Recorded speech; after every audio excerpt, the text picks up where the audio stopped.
we're live, ladies and gentlemen. There we go. Welcome, welcome, welcome. Welcome to Darby Ranch in beautiful Darby, Florida, the home of Area 52. Welcome to the imho.love show. I'm Lou Angelwolf. This is Mike Murburg. Oh, hi. And good to be here. Had a fantastic, incredibly interesting week away.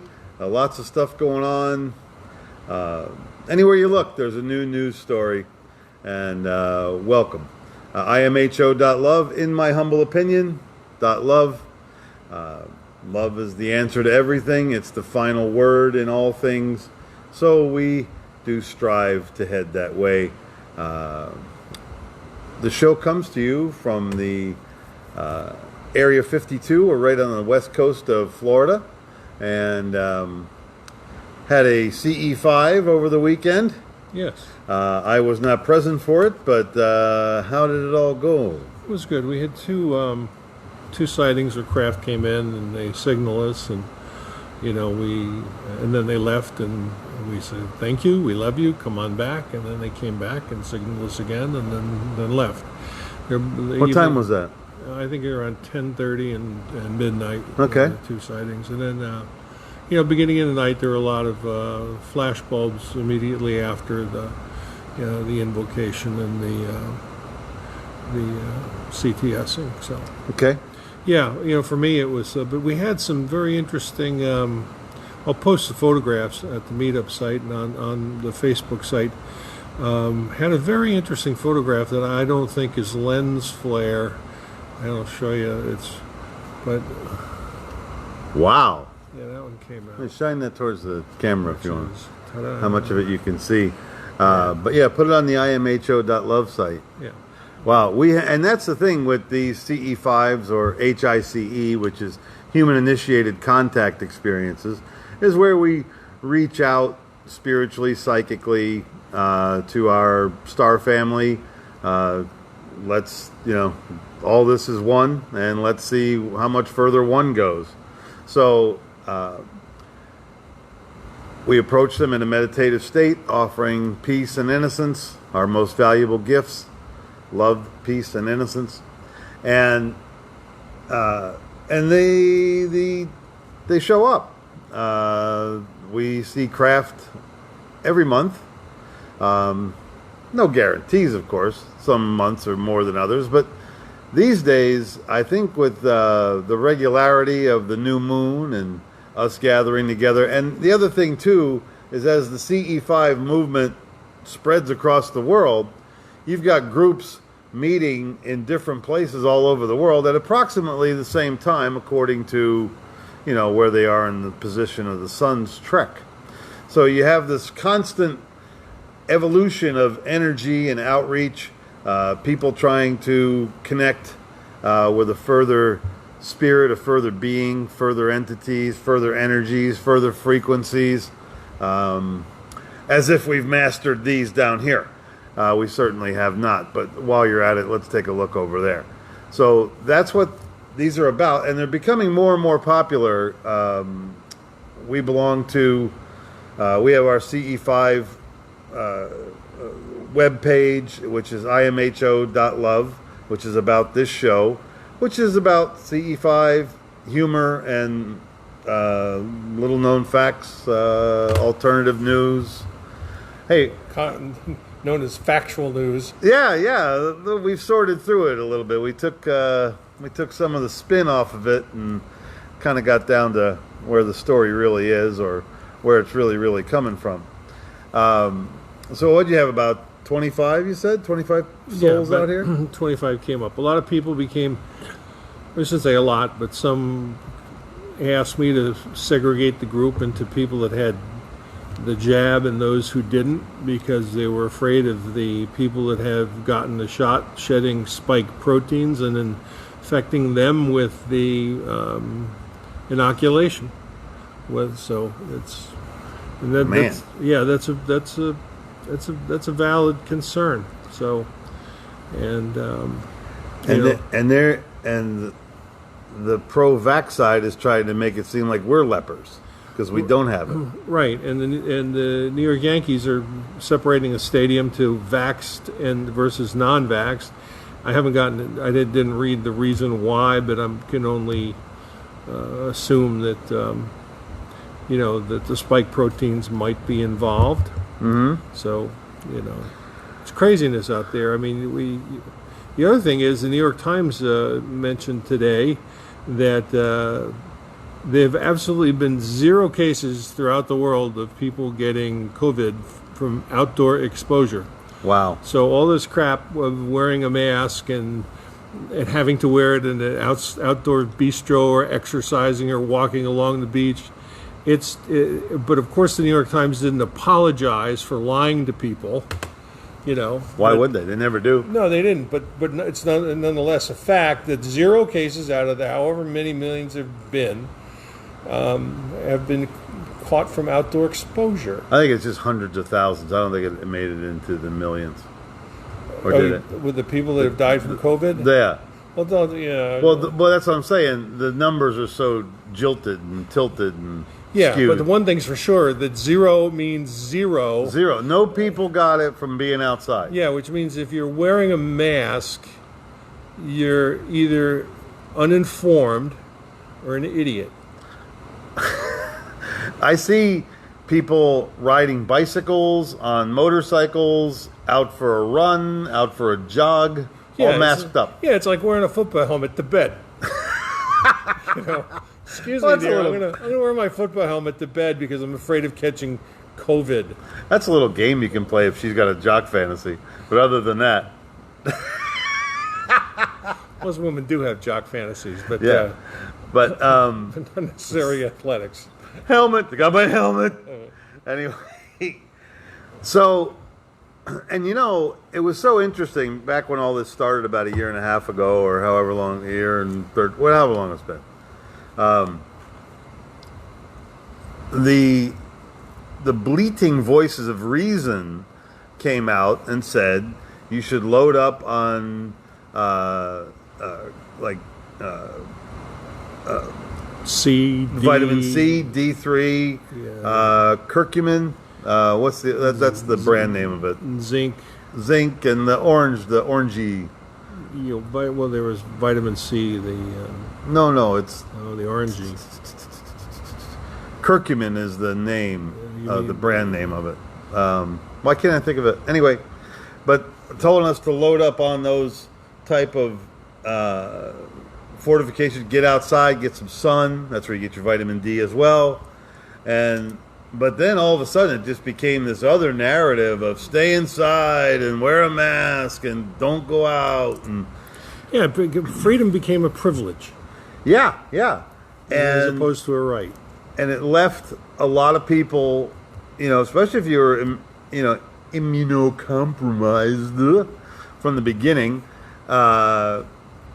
it left you sitting in your own stew. And the things that kept you healthy, i.e. sunshine, exercise, movement, vitamins, those things were kind of negated out of your path via that blinking light in your living room. Just know that if you didn't have internet or television, you probably wouldn't have even known any of this was going on. So, but now, I mean, it's the world's so sideways, and there's, the one thing, I think we talked about this last week, or you might have brought it up, is the one thing we know for certain now, that science can be bought. Yeah. There was always rumors of that, and we always, elevated scientists of men of great integrity. And I'm sure there are many. So please, scientists, don't go tripping on me. Well, yeah, the scientists have been bought for many, many years. I mean, you're probably old enough to have remembered the, 9 out of 10 American physicians smoke Camel. Yeah, sure. Camel, smoke cigarettes. It's healthy for you. You maintain weight, and you can. It's crazy. I mean, it was. I don't know if it was ever backed by the American Medical Association, but I'm sure somebody out there can find it. But yeah, all those old cigarette ads and just the things that have been endorsed over the years with a like a medical backdrop, you know, and all the drugs that didn't work. You know, that's like thalidomide. yeah, that Yeah, my sister's a thalidomide baby. she is. Yeah, she is. Yeah. Yeah, she got it. Did she have a defect from it? Well, according to her, I'm not going to get into it. But, Okay. let's say my skinny on it is. Was it your big sister? No, well, I've only have Yeah. it was the medical doctor, but we both have right sides that are slightly longer than the left. So Okay. who knows? Okay. All right. But I mean, it's not an uncommon defect, but you know, thalidomide was one of the things that the doctors prescribed for morning sickness for women. Yes. And it was massively prescribed in Japan, and Japan had you know, so many defects in that first 2 or 3 years of giving childbirth that they were like, whoa, Yeah. you know, and you know, did they immediately pull it? No, Right. you know, Let it must be something else. let the supply dwindle down. We still got a bunch of stuff to sell. Right.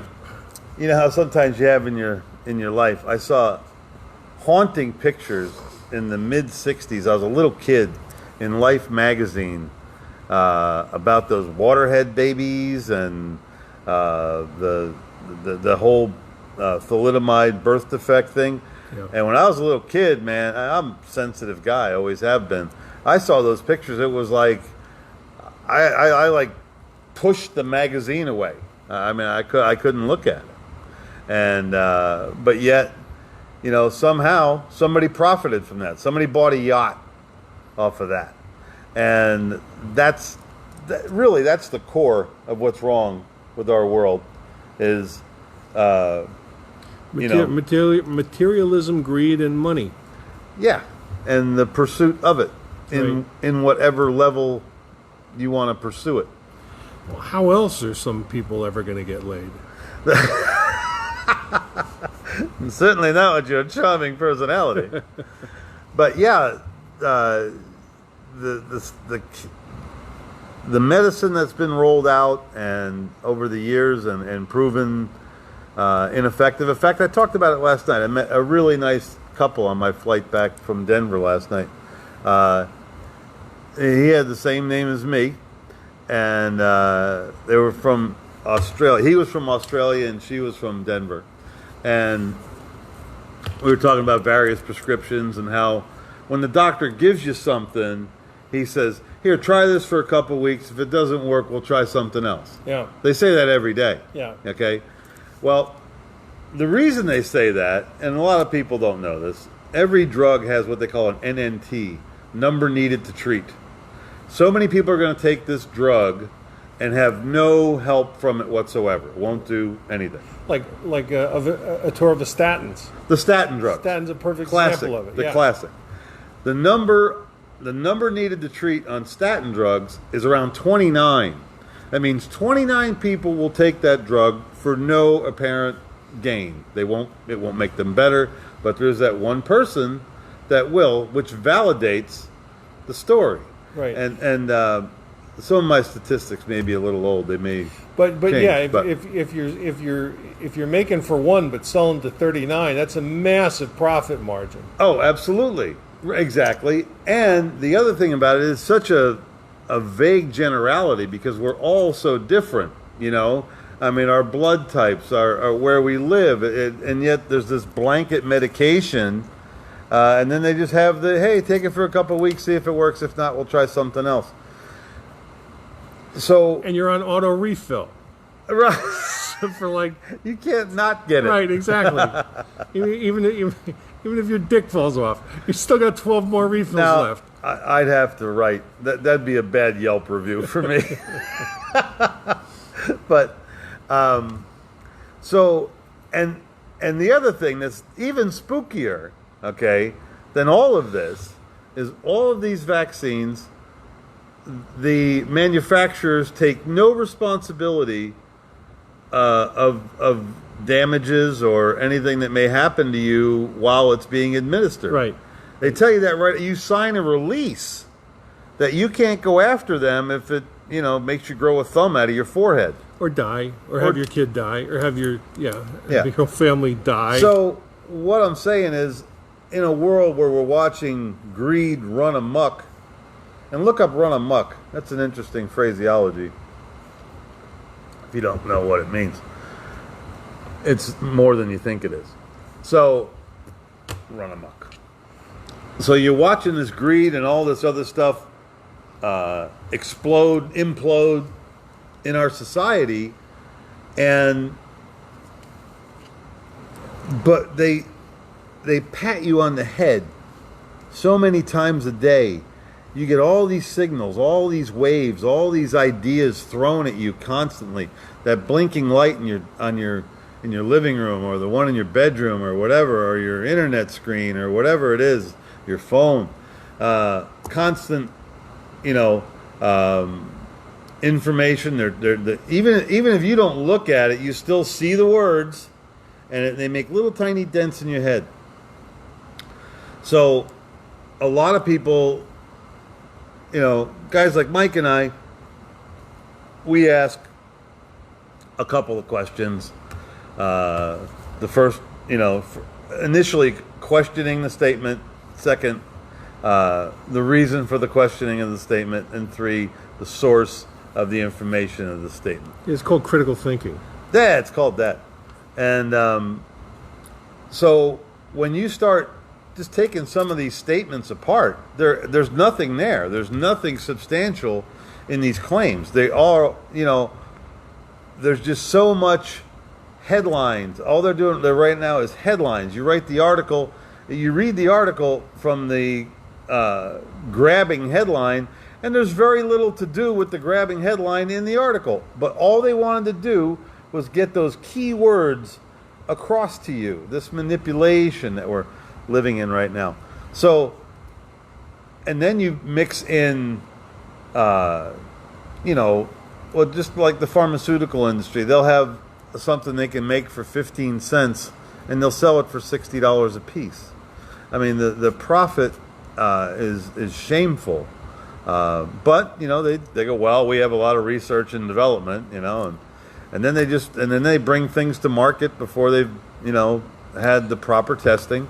Yeah, and they get you to sign a release. What if you go into like somebody who's selling cars? Yep. And say, I'll sell you a car. I know you need one, but if anything happens to you or the car, you can't sue me or come back at me. Right. Okay?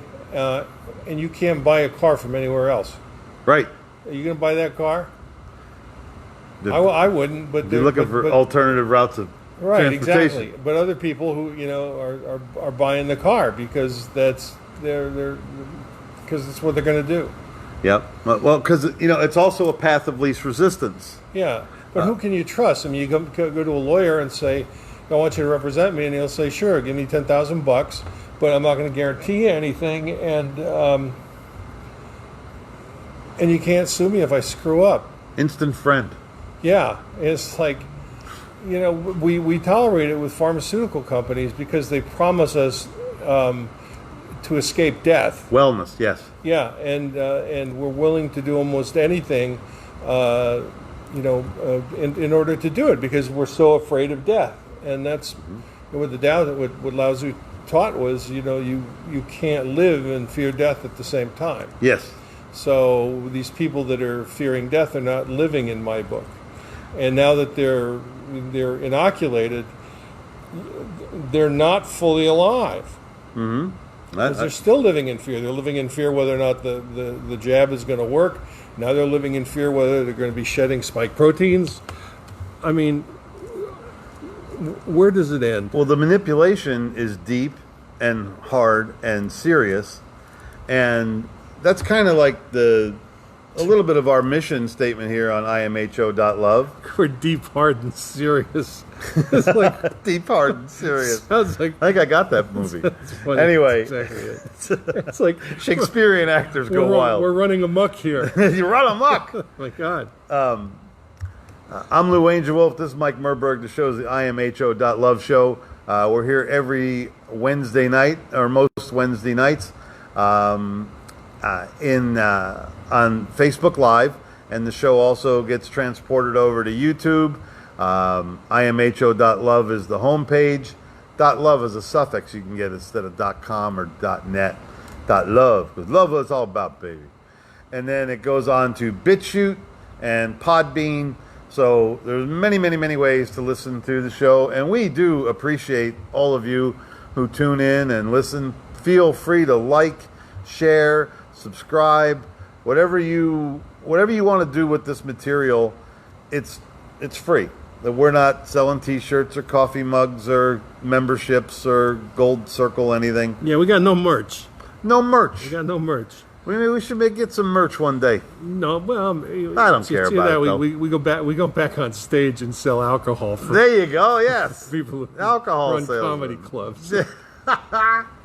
So, but Hey, I got the definition of a muck. you got the definition of a muck? Yeah, Go so ahead. this is surprisingly. This is also known as AMOK, AMUCK, or amuko, meant a murderous frenzy or rage. It's derived from the state of mind of the amuko, a class of death or glory warriors who were employed in local power structures in Java and Malaysia. Yes. Didn't know that one, did you? Wait, All I can say, one got past the history major? it rhymes with amuck.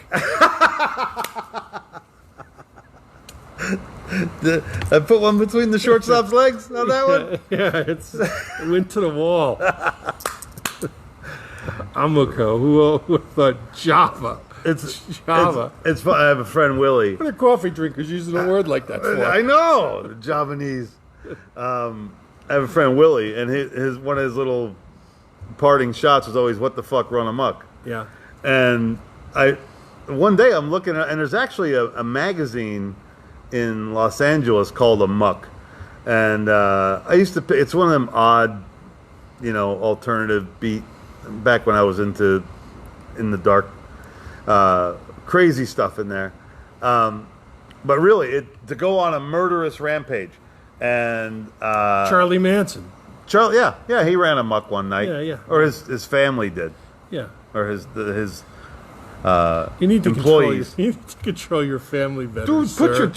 your Sir, control your women, really. your children are eating directly off the salad bar.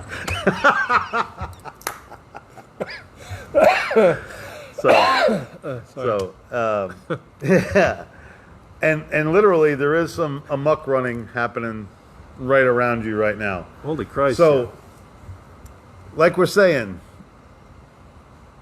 the reason that we do this show is to let people know, we're on the same media as, it's like we're tattletaling on the big boss, and it's, ratting you out, whatever.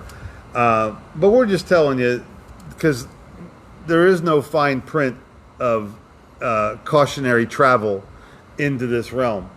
There is the information that you're reading, the statistics have been tilted. Everybody has an agenda.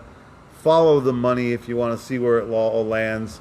And Mike and I are just trying to be a little bit of a clearinghouse of that kind of information. I know so many people that are so into their path of thinking. Go ahead, man. But what I'm saying is you need to, regardless whether you're right, left, middle, commie, socialist, patriot, whatever you are, it doesn't matter. You need to really pull apart some of the information that you're consuming, because a lot of it is dreck. And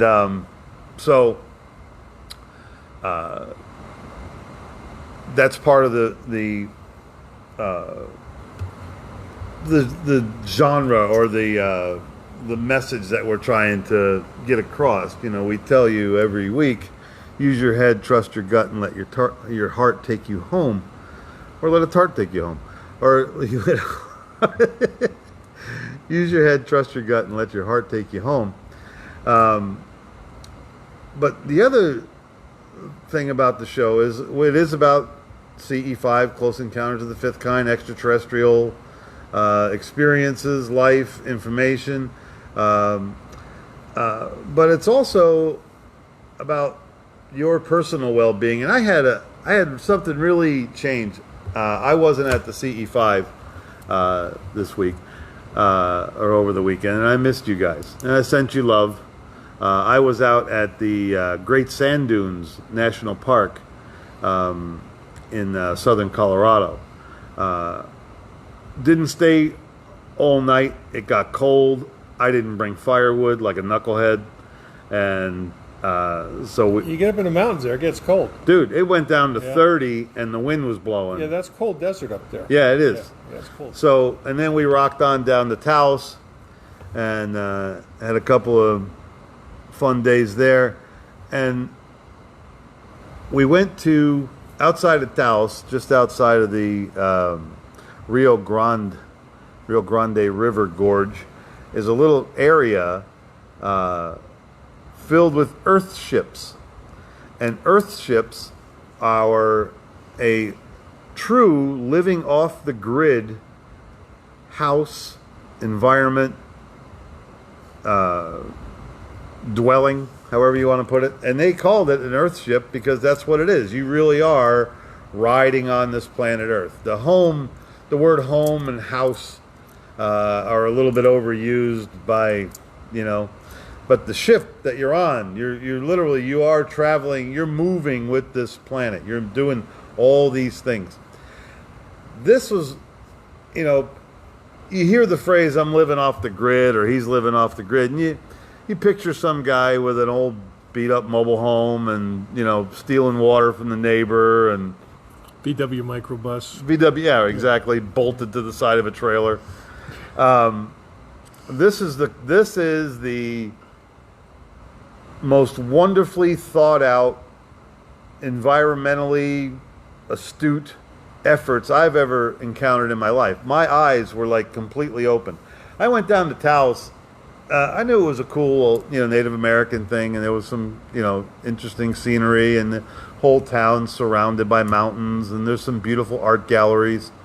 And a lady at the art gallery, I think her name was Linda, I think, and she says, "Have you been out to see the Earthships yet?" So the next day we go out, and you can look it up. Go to earthship.com or .org or Earthship Taos. And what these are homes that are built out of everything's recycled. They build walls out of bottles, and you make your own. You make your own clay. You make your own cement. You make your own concrete. With the mud and the straw for that, and then you used recycled glass. You used glass that's been made for other purposes, and from what I read, you can learn how to do this. This guy, Michael Reynolds, built the first one in 1988. Now there's a couple hundred of them out there in the desert. And if you do it the way he says it is to be done, you will be 100% off the grid. You won't need participation in any municipality whatsoever.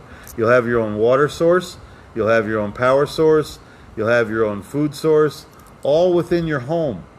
And it takes about $150,000 to build a modest one. And of course, they can go up into the millions, however artistic you want to get with it. Yeah, that's kind of oxymoron, though. I have an eco-sensitive $1 million ego home. There is that ego home. Yeah, I'm more an ego home.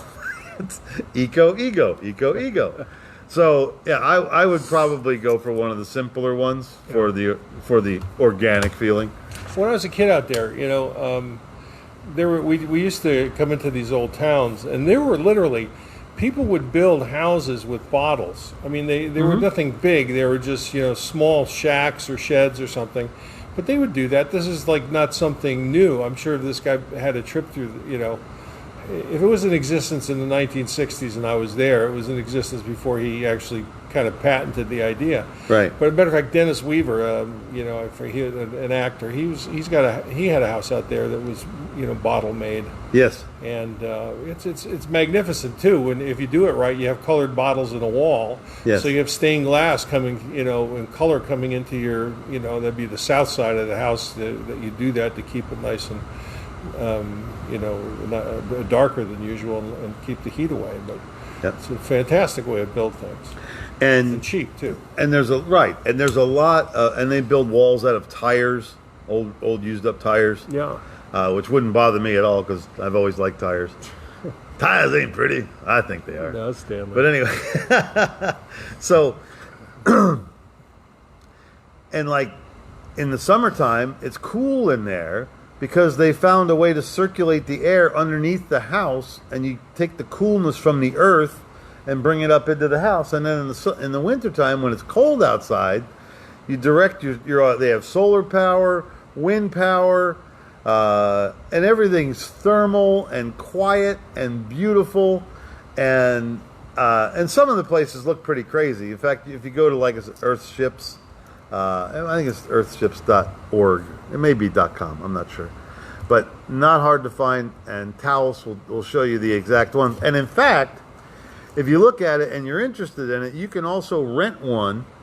See if you like it. You can rent it for a night or a week or whatever. And I really think I'm going to do that one of these days. I don't know exactly when, but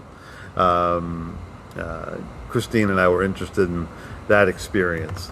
Well, so. you can do that. You can do passive solar wherever you are. Yeah. I grew up in New Jersey. We didn't have air conditioning, and during the summertime, it still got hot. But stop me if I've told the story. But what we would do is we planted trees on the south side of the house, throughout the house, around the house. In the wintertime, the leaves come off, so you get the sunlight. In the summertime, the leaves come on, so it provides the shade. Nice. So what we would do is there are 2 bedrooms on either side of the house. Up top, we put window fans in each bedroom on the south side of the house, and then we'd open up the windows in the dining room on the north side of the house on the first floor, turn the fans on, and the cool air would be coming up throughout the house throughout the entire day. So you'd be getting the cool air from the shaded area outside the house, so the house never really got too hot. Nice. And it never really got cold either. So, and we do the same thing here with solar power. If you put your solar panels... Here at Darby Ranch, you got great solar power. Yeah, well, but it's also on the south side of the house. So what the solar panels do, it shades the roof, right? So it never gets hot in the attic. And besides having no electrical bills to pay here, the house is kept during the day, even during this 92, 93 degree heat wave we've been having. The temperature in the house never got above 80. Wow. Yeah, without no air conditioning on. Yeah, well, even when I came up here into the studio.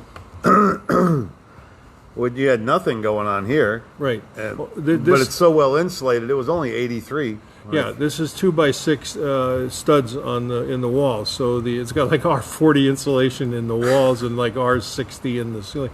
It also has cathedral ceilings, which the higher your ceiling, the better it is because the hot air rises and the cool air drops.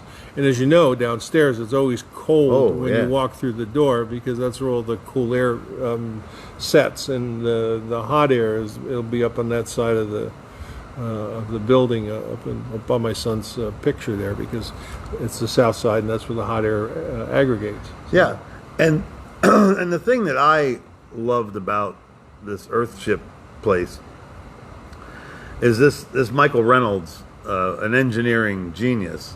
Okay, everything was so well thought out, and there was like a natural beauty emerging over all these funky looking. I mean, all the houses are kind of crazy looking with arched doorways. I mean, it really does look like a King Crimson album cover at certain places, or Uriah Heep. Like, is Uriah Heep home? I think he might be here. But I'm looking for the Court of the Crimson King. Excuse me, sir. Could you spare some LSD? So, all the people there were very cool, and it was a really what happened to me that next night. I laid in bed and I really thought about what it would be like to be unbeholden to utility companies and all this other stuff if you didn't have a power bill, if you didn't have a water bill, if you didn't have a garbage bill, if you didn't have, and that's the thing, everything you use gets reused. Yeah, I don't have a garbage bill. Yeah. I don't have an electrical bill. I don't have a water bill. Well, you're getting there. Yeah. You're getting there. And then at the end of the year, the electrical company pays me money. Well, who's smarter than you? A lot of people. But you're doing good. Yeah, well, not bad for a...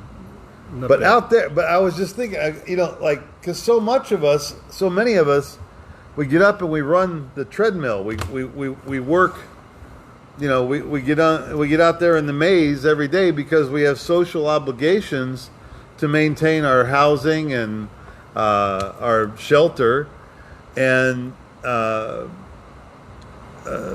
that's exhausting sometimes, and especially down here in Florida.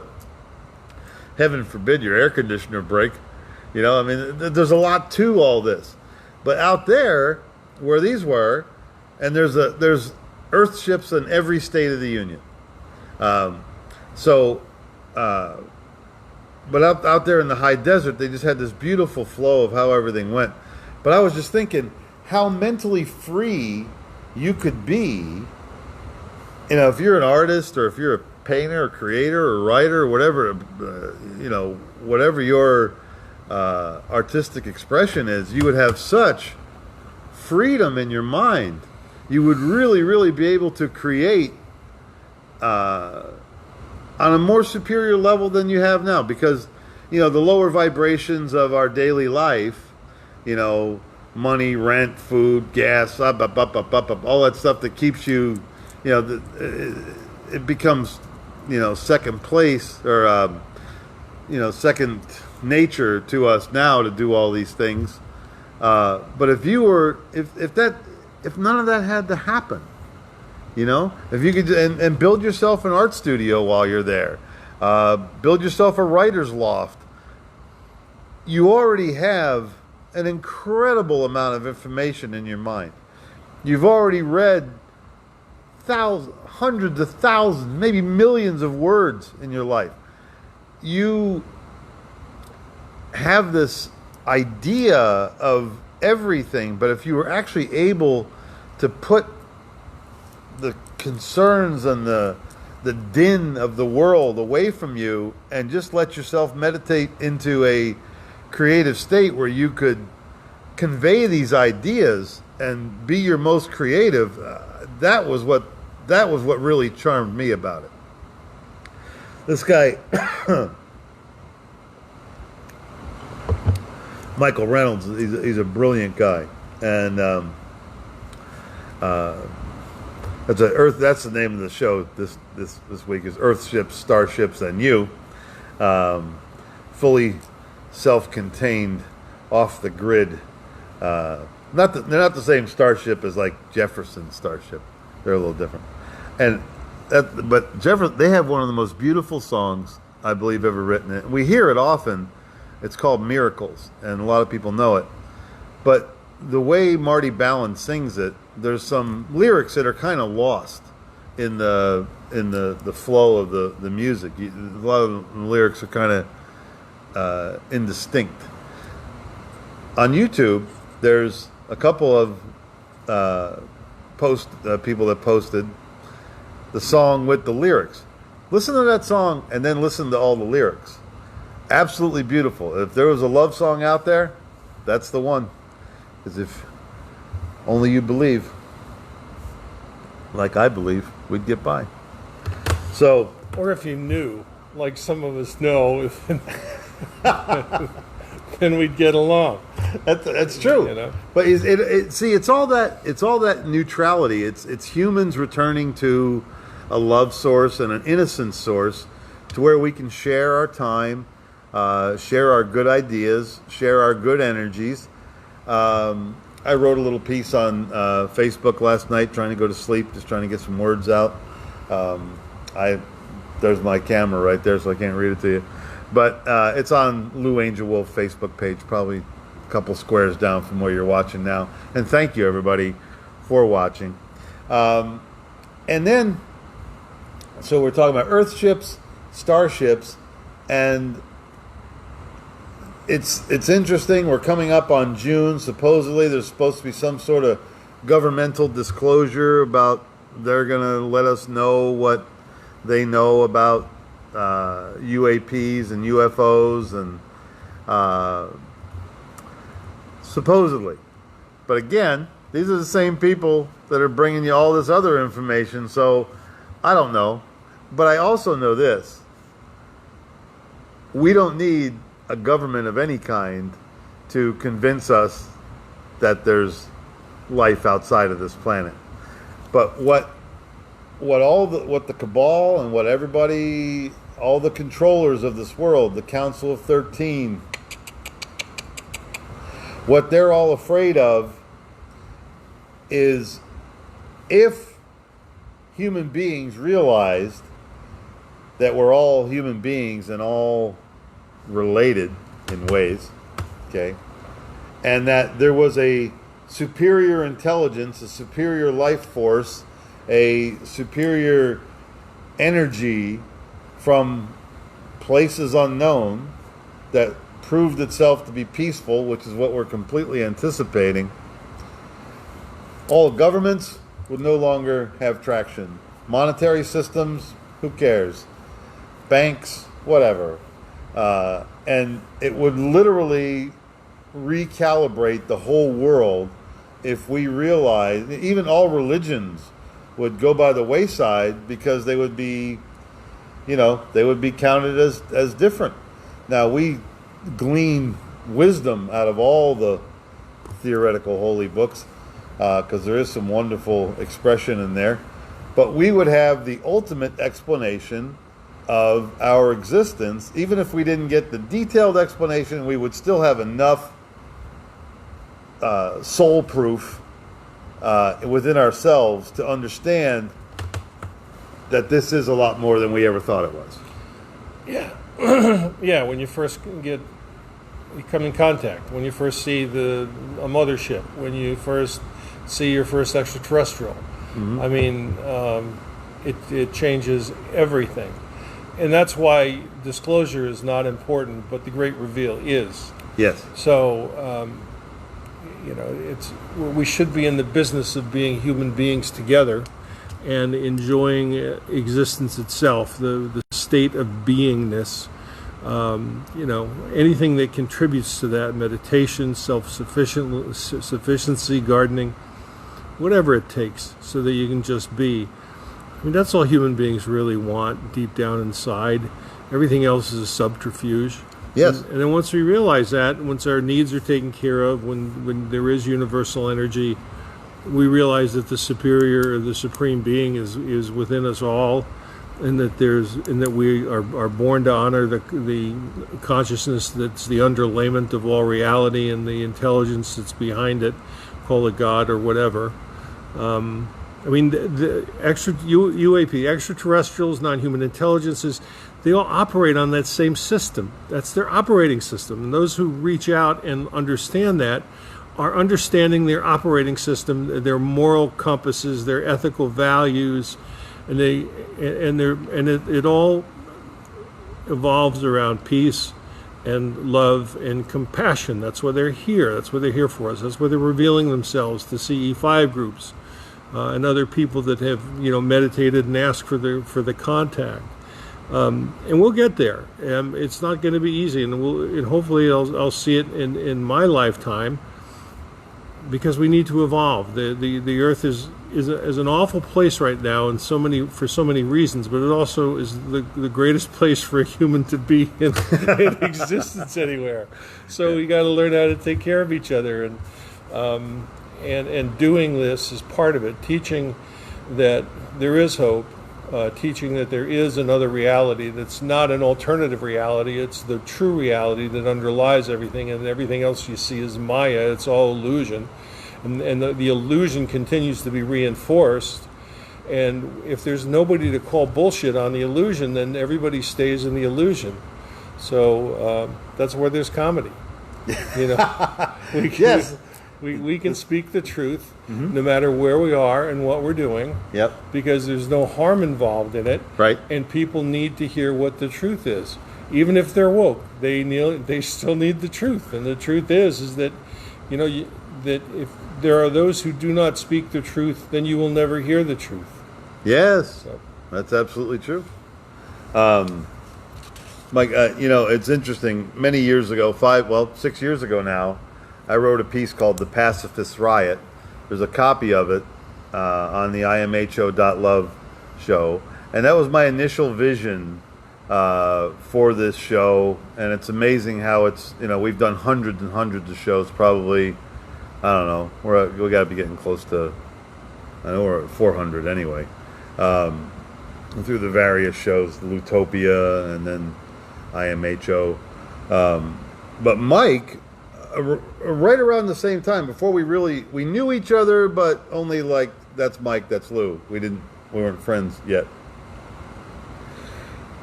I wrote a piece called "The Pacifist Riot," and Mike, unbeknownst to me, wrote "The Tao Leadership and the Pacifist Revolution." So then we started getting together, and then he started doing the Lutopia show with me several years ago with our friend Chris Gorgeous, and great show. It's a lot of fun show. Beth Snyder was on with us back then, and all this has kind of evolved, and with good reason. You know, at first it was, you know, a little more comedy oriented. I used to have comedians on and all that other stuff, and comedians are great. They really are social paramedics. If you can step out of your reality for a 90-minute show and laugh and look at the skewing of logic and watching people act uniquely, we'll just put it like that, it's good for you, man. It releases stuff inside of you, energies and frequencies that are there, but they aren't often ignited. So laughter is so good for you. You know, that's one thing I say at the end of all my comedy shows, especially if I did well. You know, everybody's going to sleep better tonight because you laughed and you released endorphins, and actually endorphins make you more sensual and susceptible to touch. So that's what I say. I go, in fact, it's a statistic that I just made up right now, that 7 out of 10 couples that come to a comedy show actually wind up having a romantic interlude after the show. And some of them right even in the parking lot. Sometimes. Of course, that leaves 3 out of 10 of us surfing the internet till 4 o'clock in the morning. Help, I'm susceptible to touch. So, anyway, there's somebody calling me. Oh, I hope it doesn't bump the show. No, well, I don't think it does. no, it just makes an annoying sound. Is that what it does? I hope so. I do too. Let me see if we're still rolling. So, that. Fill in a blank there, Mike. So that, huh? Thanks, Lou. We're still rolling. Okay. Okay, we're still rolling. All right. And Well, 7 people watching live. yeah, you need to tattoo on your son's arm or something. Thou shalt not fall between the hours of 7:30 and 8:30 p.m. on Yeah, he Wednesday does nights. need that little reminder. Yeah. It's like, but Dad, I need to talk to you. I need to talk to you. Dad. Yeah, it's all nice. And I got vehicles for sale too, so who knows? Yeah. But anyway, going back to where we were with Mike, there was just a beautiful sentence here, and this is for a lot of people in my life. People very, very close to me, people I truly love, going through some convolutions, having their faith tested, etc., etc., etc. No storm blows forever. Nothing in life remains unchanged, and no perfection is without a flaw. And that's what I'd really like. I'm going to read that again, because that was a good dozen words stuck together there. No storm blows forever. Nothing in life remains unchanged, and no perfection is without a flaw. So, as we're being bounced around with all this information, and here's the you part of the show. We did Starships, Earthships, and You. You're going to be confused, and I am too, even as I approach this with absolutely empty hands, an open mind, and a receptive heart. I'm still quickly baffled by a lot of the things I see and the way I see people. The television, the Black Mirror, the internet screen, all that, the information source, those who are running the narrative, they show you stupid people doing stupid things to create angst in you. They want to keep you off balance. Off balance people are easier to topple. When you're walking around confused, I mean, I got friends of mine that, I mean, literally, I think they punch walls, because they're so frustrated by what they watch on television or the news or read online. And a lot of that stuff is there just to create angst. And I say, Mike says, step away from that, okay? And really, this is all a lesson in humility. When you really stop and realize just how absolutely incredible your life is, even if you're having a hard time right now. I got friends that have health issues. I got friends that can hardly walk. I got friends with bad backs. I got friends with bad knees. I got, my friend Sandy is healing from a spine surgery she had at 76 years old. I mean, there's just so much out there that's very, very distracting. But the reality of it is, they're still good. There's still things to be very appreciative for. Yes, there's, if you just had spinal surgery, yeah, you're going to be on the lower end of the totem pole as far as how well you're going to feel. But there's worse things that could have happened to you. On the scale of things, it's down there, but it's not all the way down there. And we noted last week, I've been losing comedy friends. Just in the last 60 days, Mitchell Walters, Carl LeBeau, and Dave Kinney all have crossed over. And I know it's the same. It's just they don't live in the same bag of mud they used to. Their spirit endures forever, and yours will too. So in that light, knowing that you're going to endure forever, really don't take a lot of this stuff that's troubling you too seriously. You really can move past it. And a lot of stuff, I mean, I don't mean to sound catty, but a lot of stuff you can just ignore. Stuff comes your way, you can just ignore it. Especially especially online, if people are picking fights over politics and stuff like that, just go by it. It's not going to change your life anyway. You're not going to change their mind. You're not going to win somebody over to your side. The whole thing it's all rather ridiculous, and it's a cacophony of nonsense. So I don't like cacophonies of nonsense. I don't like, and as I get older, man, I went into a restaurant a couple weeks ago, and it was so busy, and it was so loud, and the music was loud, and the people were loud, and it was a dining place. And I walked in, and I went, I can't do this. I can't sit here with this volume of music, people talking at an elevated level because the music was too loud. There's no way I'm going to enjoy my food here. It's not like I'm having a chicken wing and running out the door. This was like a place to sit down. And the choice in music was horrible, and I guess I'm getting old. I don't know. But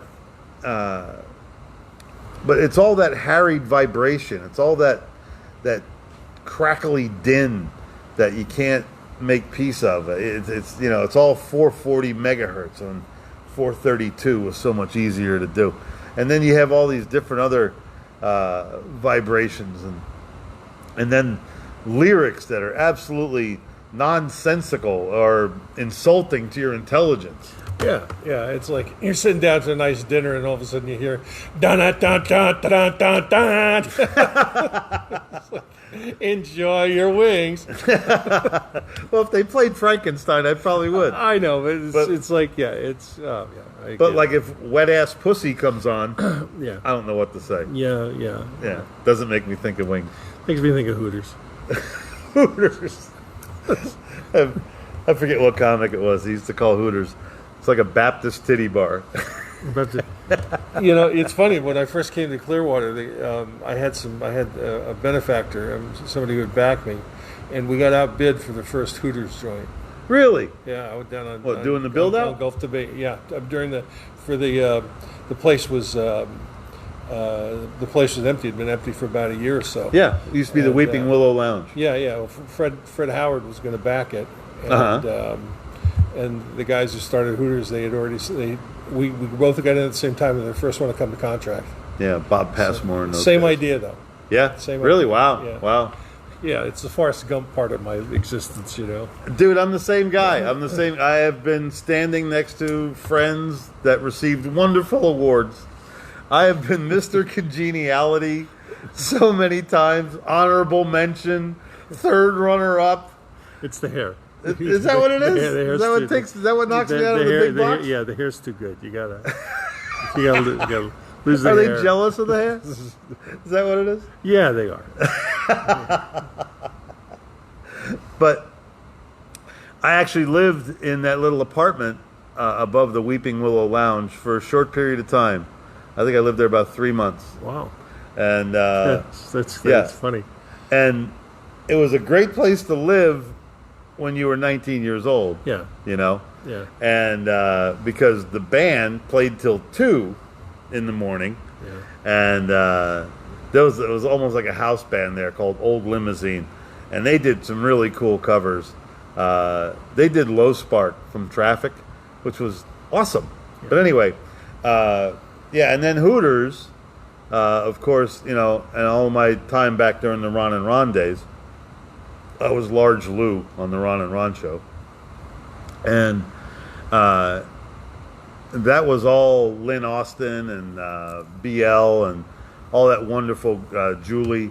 They were just, then they had Hooters on the radio. I mean, they were really, really, that was a machine, that Hooters thing. The Hooters calendars, and now they built a brand new Hooters out there on 54 and the expressway. Yes, right. And it looks so corporate now. It is. There's nothing. Yeah, it's like they took the whole idea of the Outback Steakhouse and made wings out of it. Yeah. And the girls with shiny legs. Those girls have shiny legs. And cocaine habits. Well, yeah, back in the day. They don't do that now. Now they're all workout queens trying to make the calendar, if they do that. Well, ladies and gentlemen, this is the imho.love show. We hope you enjoyed our conversation that we had for you, in front of you, to you, because of you. Like I said, if you ever get a chance to go out there, if you're ever out in the Taos area, 2 things. Michael's Kitchen for breakfast. Fantastic. One of the best omelets I've ever had in my life. You know what it was? It was they had a green chili with meat. Didn't look great, but boy, did it taste good. Wow. Had that on top of my omelet. That was nice. Cool. And then you got to go see those Earthships, man. It's like, if you really want to expand your consciousness, think about what it would be like to live like that. And I tell you what, it's on the table for me now. It really is. I mean, I overcame my your fear of owning real estate. my fear of